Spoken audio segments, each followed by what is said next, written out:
writing has turned out to be, in many ways, a missions vehicle. Yeah. Hey everybody, it's Joni B. And Jenny B. And we finally made it.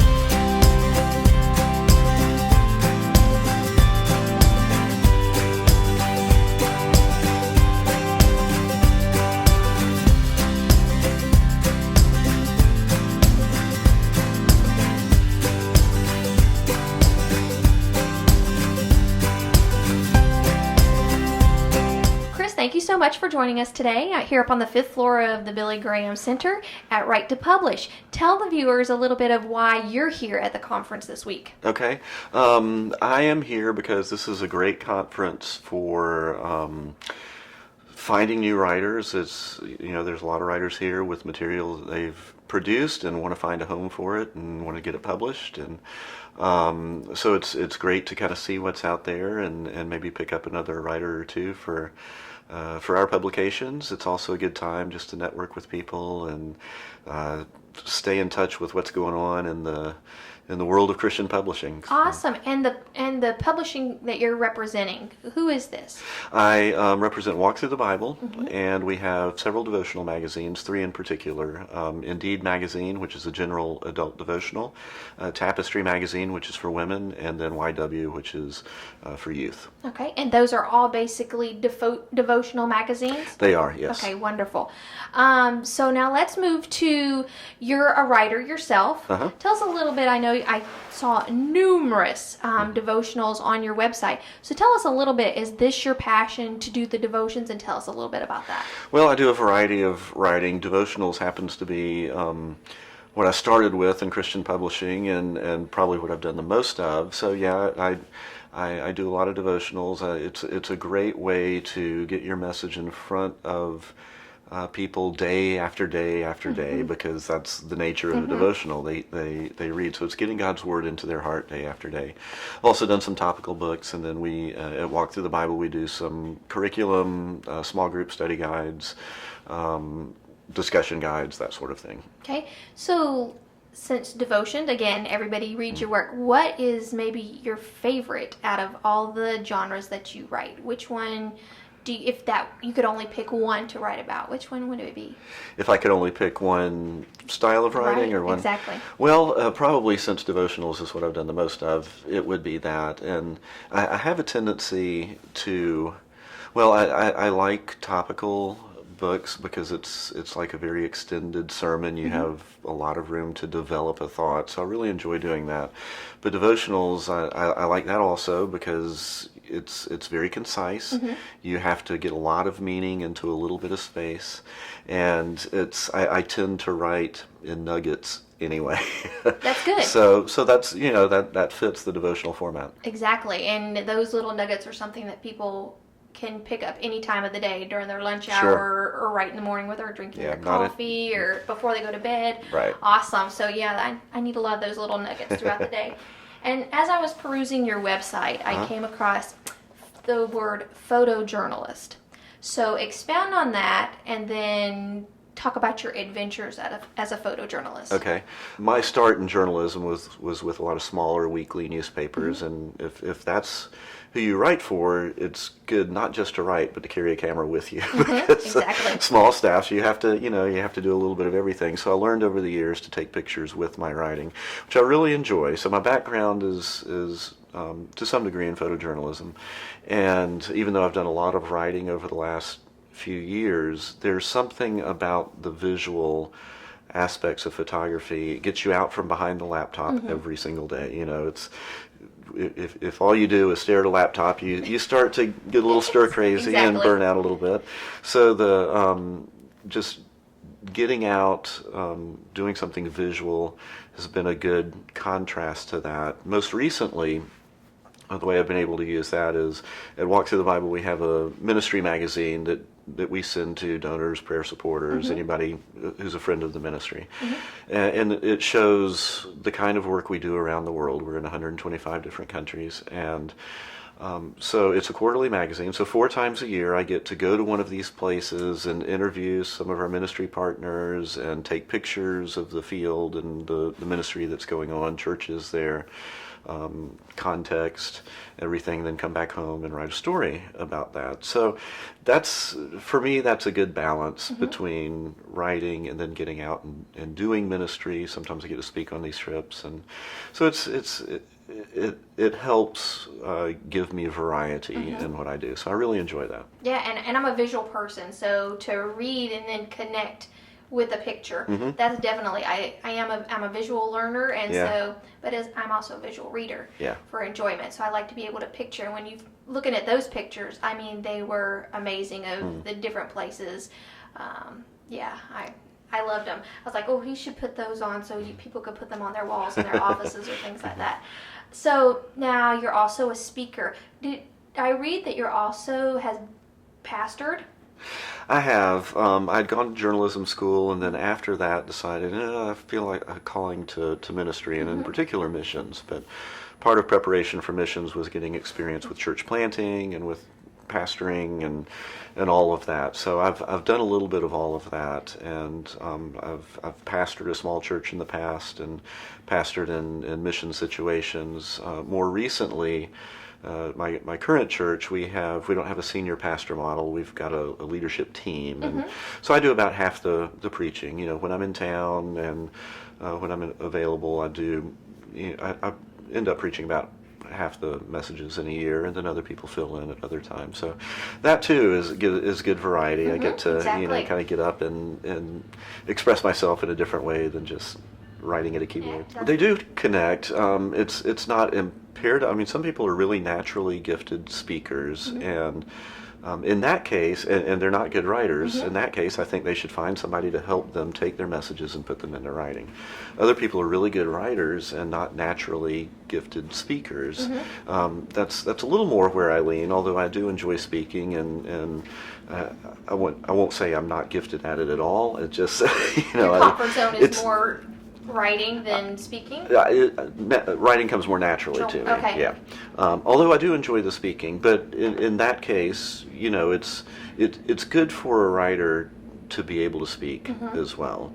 The days of a writer being able to write and let other people promote their work and just not ever get up in front of an audience, or there's a few exceptions to people who can get away with that, but for the most part, writers also need to be able to get in front of an audience, and it gives exposure to their work. Otherwise, you're writing a book that kind of stays hidden, and that's kind of defeats the purpose of writing it to begin with. So as an aspiring writer, as they're watching today, and they're an aspiring writer, and they're writing this amazing book, and they know that it should be something, what then is a step for them to step out and speak? Because of course nobody knows that they've written this book, so how do they get to these people who need to hear it?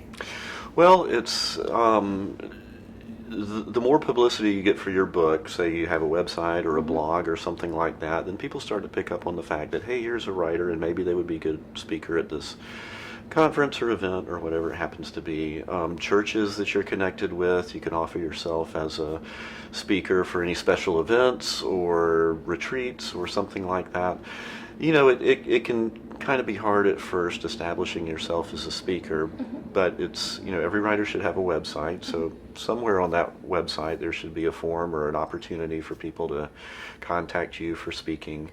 And then just by word of mouth, if you've been published, your publisher will also help market your book, and they will find certain interviews or speaking engagements for you. So it feels like pushing a boulder up a hill at first, but once you get going, the hill, it's not quite as steep. Or you've at least built up your leg muscles to where it's easier to push the boulder up the hill. That's right. And the more you do it, the more word of mouth and networking and everything kind of plays into that. And so that's important, right? Step out from behind the computer and network with other writers.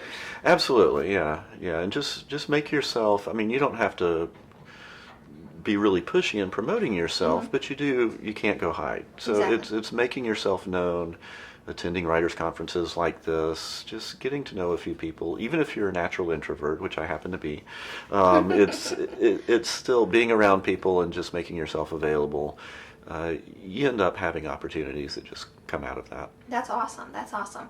So thinking about all the things that you've done, that's exciting to be involved in missions and being a pastor behind a pulpit. But my mind does go to missions. What, in your experience, can you share a story from one of your mission experiences? My heart for going into missions early on was that it was either that or a writing career, but not both. And so, I did a lot of hands-on ministry and would have some opportunity to get the word in front of people, and that's difficult work, especially for somebody who's naturally a writer or naturally introverted or something, but you have opportunities to share. But I had never envisioned writing as ministry. And I've realized recently that some of the things that I write, it gets translated in other languages. It's,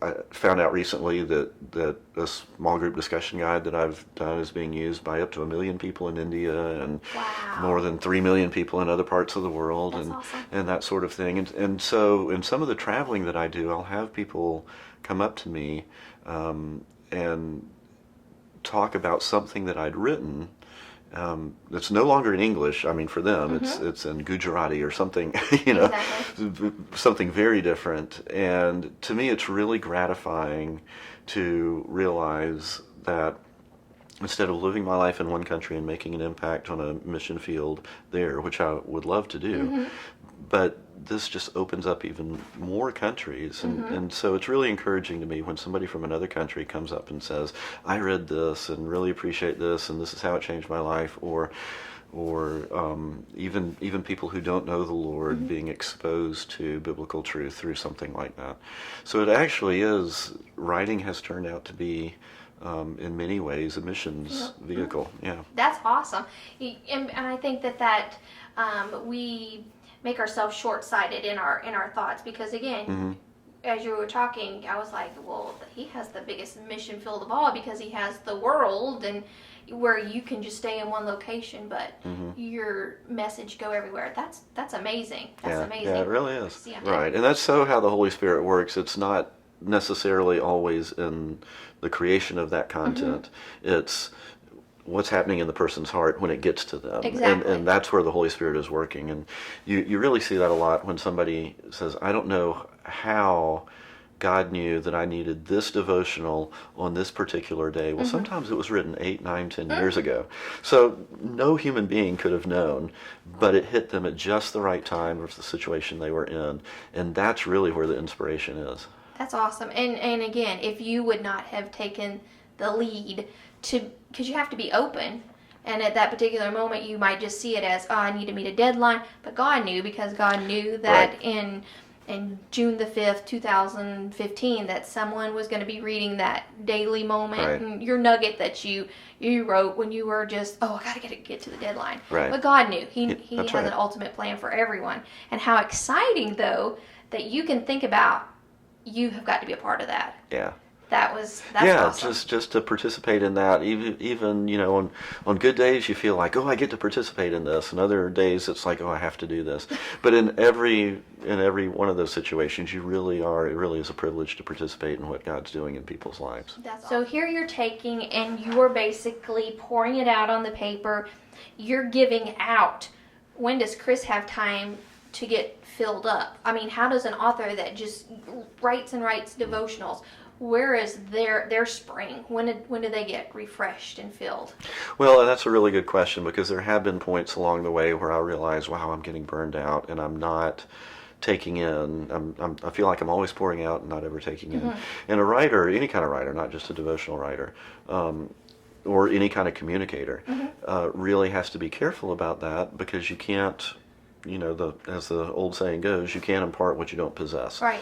So you have to be taking in, and I'm actually taking a break this summer from not the writing for Walk Through the Bible, but all outside projects. I'm just sort of pushing aside because I need one of those breaks, and so I'm reading some things, and I got to a point a few months ago where I realized, I haven't read a book for years, other than what I've read in order to write, which is not actually taking it. Right.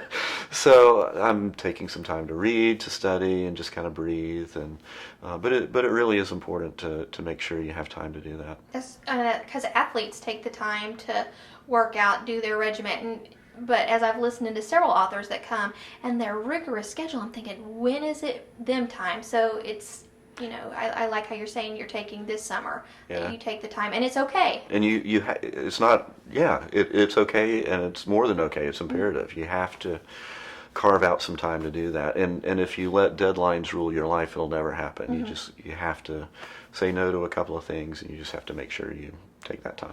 Well, and that's something I've had to learn over the years, is how to set boundaries because inspiration doesn't strike between 8 a.m. and 5 p.m. There's sometimes in the middle of the night, or 10 o'clock, or first thing in the morning, or whatever. And as a writer, you do have to, or any kind of communicator, you do have to try to capture those moments of inspiration. But you also have to learn how to create some boundaries around that. So there's been times where I've had to say, okay, I'm not working this evening from 5 o'clock on. I'm just hanging out with the family, or I'm reading, I'm doing something else. And some weekends, especially being in church work and ministry, that can bleed over into everything else too. So you have to draw boundaries around that, and really do have to take a Sabbath. You really do have to make sure that that work isn't bleeding over into every area of life. And the only way to do that is to create some boundaries and have your family hold you accountable to those things. And is it difficult? It's very difficult. Because when you brought the ministry in there too, that is one of those occupations that a pastor's 24/7, but yet his family needs him as much as his parishioners, because they're his sheep too. Right. So I've always wondered. I've always said, that a pastor's job is harder than the president, because really he has a lot at stake. Not just with his congregation, but his family, himself. So much to worry about. He doesn't have a lot of staff. Yeah, and you do have to be very intentional about that. Now, I haven't always done a great job of that, but when that is, I've had moments of realizing, wait a minute, this is getting out of hand, and having to kind of rein that back in. And your family's good about letting you know when that happens too. So. I know. I'm a wife. I know. I'm just like, excuse me, dinner time here at our table. That's right. But it really starts with the heart and with the spiritual. And the main thing is, you have to have a writing gift, but that's something that you can develop over time. And you've got to know mechanics, and you've got to be able to express yourself well in writing. But that's a craft that you learn over time. But what you absolutely can't take out of that equation is having a living, vibrant relationship with God, where you are receiving from Him, and He is sustaining you, and you are learning things. Because if you don't learn things from God, you don't really have anything of worth to share. So, I know that sounds like a predictable answer, and may sound sort of trite or canned or something, but that really is probably the key to being a good Christian writer, is just having spiritual depth. You can learn how to communicate that over time, and there are a lot of ways to do that, and that is an important part of it. But you can be a great communicator and not have spiritual depth, in which case you're missing it.